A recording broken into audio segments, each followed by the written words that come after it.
மீனாட்சி, உன்னுடைய ஸ்வரூபம் என்னன்னு யோசிக்க யோசிக்க ஆனந்தமாக இருக்கு, ஆசையாக இருக்கு. ஒரு தாகத்தை எனக்கு நீயே ஏற்படுத்தி அதை தணிக்கிறவளாகவும் நீயே இருக்கிய மீனாட்சி. அதனால் உனக்கு என்ன லாபம்? ஒன்றும் இல்லை. ஆனால் எனக்கு தான் புத்தியை சீராக்கி கூர்மையாக்குறியே. அதே மாதிரி எனக்குள்ள கேள்வி சந்தேகங்களை எழும்ப வைக்கிறவளும் நீ, அதுக்கு பதில் தர்றவளும் நீ, பதிலாகவே இருக்கிறவளும் நீயே தான். அதை தெரிஞ்சுக்கிற உணர்வை தருபவளும் நீ தான்.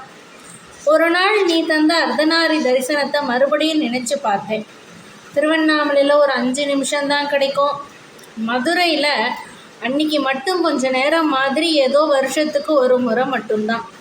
ஆனால் நித்தியமாக எப்பவும் அதே தரிசனம் நீ எங்கே தரேன்னு யோசிச்சா 2 இடம் எனக்கு ஞாபகத்தில் வருது. ஒன்று, திருச்செங்கோடு மலை மேலே கர்ப்பகிரகத்தில் இருக்கும் மூலவர் மூர்த்தியே சாட்சாத் பாதியான அர்த்தநாரி ஸ்வரூபத்தில் வெளிர் நிறத்தில் தரிசனம் கிடைக்கும். இன்னொன்று, நான் பார்த்ததில் கர்நாடகாவின் கொல்லூர் அப்படிங்கிற இடத்துல மூகாம்பிகை அப்படிங்கிற பேரில் எனக்கு தான் பேர், உனக்கு திருநாமம் மூகாம்பிகை அப்படிங்கிற திருநாமத்தில் நீ அங்கே இருக்க. ஆனால் அங்கே லிங்கஸ்வரூபமாக அர்த்தநாரி தத்துவத்தை வெளிப்படுத்துறியே. லிங்கத்தில் எப்படி 2 தெரியும்?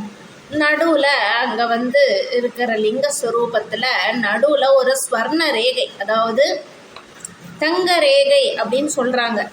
தங்க ரேகையின் மூலமாக சிவனும் சக்தியும் இணைந்ததுன்னு சுயமாக நீயே உன்னை அடையாளம் காட்டிண்ட.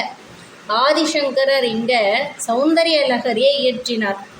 சௌந்தரிய அப்படின்னா அழகு, லஹரி அப்படின்னா அலைகள்.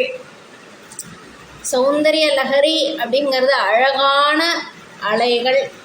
அதை மொத்தம் 100 ஸ்லோகம் சௌந்தரிய லஹரியில். அதில் 2 வகையாக பிரித்து எழுதியிருக்காங்க.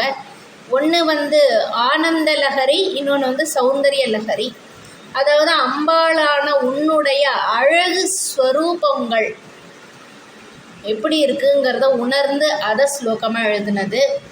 அப்புறம் உன்னுடைய ஸ்வரூபத்தை உணரும் போது கிடைக்கிற ஆனந்த அலைகள் எப்படி இருக்குது அப்படிங்கிறத உணர்ந்து எழுதுறது. இது 2 சேர்ந்து 100 ஸ்லோகம். அந்த சௌந்தரிய லஹரி அப்படிங்கிறதுக்கு பேர். அது ஆதிசங்கரர் எழுதியிருக்கார். மீனாட்சி, உன் அழகும் அருளும் தரிசிக்கும் போதும் உணரும் போதும் கிடைக்கும் ஆனந்த அலைகளை அவர் கவிதையாகவே 100 பாட்டுகள், அதாவது ஸ்லோகங்கள் எழுதி இயற்றினார். அதை அவர் ஆரம்பிக்கும் போதே எப்படி ஆரம்பிக்கிறார் தெரியுமா? சிவசக்தியா யுக்தோ யதி பவதி சக்த பிரபவிதும் நச்சே தேவம் தேவோ நகலு குஷலஸ்பந்திதுமபி அதஸ்துவாம் ஆராத்யாம் ஹரிஹர விரிஞ்சாதி பிரபி பிரணம்தும் ஸ்தோதும் வாகதமகிருத புண்ணிய பிரபவதி அப்படிங்கிற ஒரு ஸ்லோகத்தில் அவர் ஆரம்பிக்கிறார். அதாவது இதனுடைய அர்த்தம் என்ன அப்படின்னா, எனக்கு தெரிஞ்சது சொல்கிறேன், தப்பாக இருந்தால் தயவு செஞ்சு ஏற்றுக்கோ. ஈஸ்வரனான சிவன் சக்தியான உன் கூட இருக்கிறதால தான் ஈஸ்வரனுக்கு பிரபஞ்சத்தை சிருஷ்டி செய்யும் ஆக்கும் சக்தி அவனுக்கு கிடைக்கிறது. அப்படி சிவன் உன் கூட இல்லைன்னா சலனமற்ற அசைவில்லாதவனா ஆகிடுவான். மும்மூர்த்திகளும் பூஜிக்கும் உன்னை பராசக்தியை வணங்கி வழிபட வேண்டுங்கிற எண்ணம் வரவே உன்னோட அருள் வேண்டுமா? அந்த எண்ணம் வர்றதுக்கே உன்னுடைய அருள் வேணுமா அப்படின்னு சங்கரர் ஆரம்பம் செஞ்சு 100 ஸ்லோகம் எழுதினார். இதையே இன்னொரு தமிழ் பாட்டுலேயும் நான் கேட்டிருக்கேன். அது என்னன்னா, ஒரு மான் மழுவும் சிறு கூன் பிறையும் சடைவார் குழலும் பிடைவாகனமும்.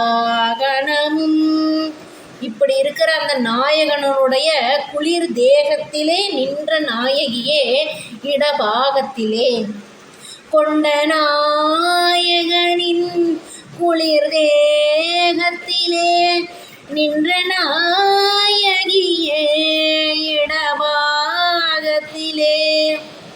அந்த பாட்டில் ஸ்வர்ணரேகையுடன் ஸ்வயமாகி வந்த லிங்கரூபிணியே மூகாம்பிகையே அப்படின்னு அந்த பாட்டு அப்படியே போயிட்டே இருக்கும். அப்படின்னா இந்த சிருஷ்டியின் ஆதார சக்தி நீதான் சொக்கநாயகி. பிறப்பு ஜனனம் இதை நடத்தி ஜென்மம் தருபவள் நீதான் ஜனனி. இந்த ஜகம் எனும் உலகத்தில் நடக்கும் அத்தனைக்கும் காரணமான நீதான் ஜெகன்மாதா மீனாட்சி, என்னோட ஜனனி. ஜெகத்காரணினி பரிபூரணினி ஜனனி ஜனனி. சரி, மூகாம்பிகையை சொன்ன ஜனனி அப்படிங்கிற திருநாமம் உனக்கு அதான் மீனாட்சி, உனக்கு எப்படி அது பொருந்தும்? நான் பாட்டுன்னு என்னமோ சொல்லிகிட்டே இருக்கேன்னு நீ நினைக்கிறியா? இல்லை, எப்படி பொருந்துதுன்னு பாரு, நான் சொல்கிறேன். நான் எங்கே சொல்கிறேன், நீ எனக்கு என்ன உணர்த்திருக்கியோ அதை நான் சொல்கிறேன். என்னமோ நானே கண்டுபிடிச்சி சொன்ன மாதிரி நான் அழட்டிக்கிறேன் பாரு. சரி, இந்த ஜனனி அப்படிங்கிற அந்த மூகாம்பிகையினுடைய அந்த ஜனனிங்கிற பேர் எப்படி உனக்கு பொருந்தும்னு நான் சொல்லட்டுமா?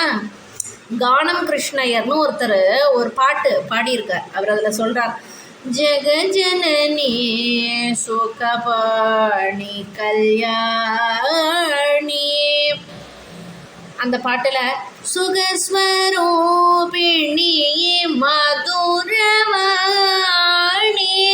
சொக்கநாதன் மனம் மகிழும் மீனாட்சி ஜெகஜனனி சுகபாணி கல்யாணி.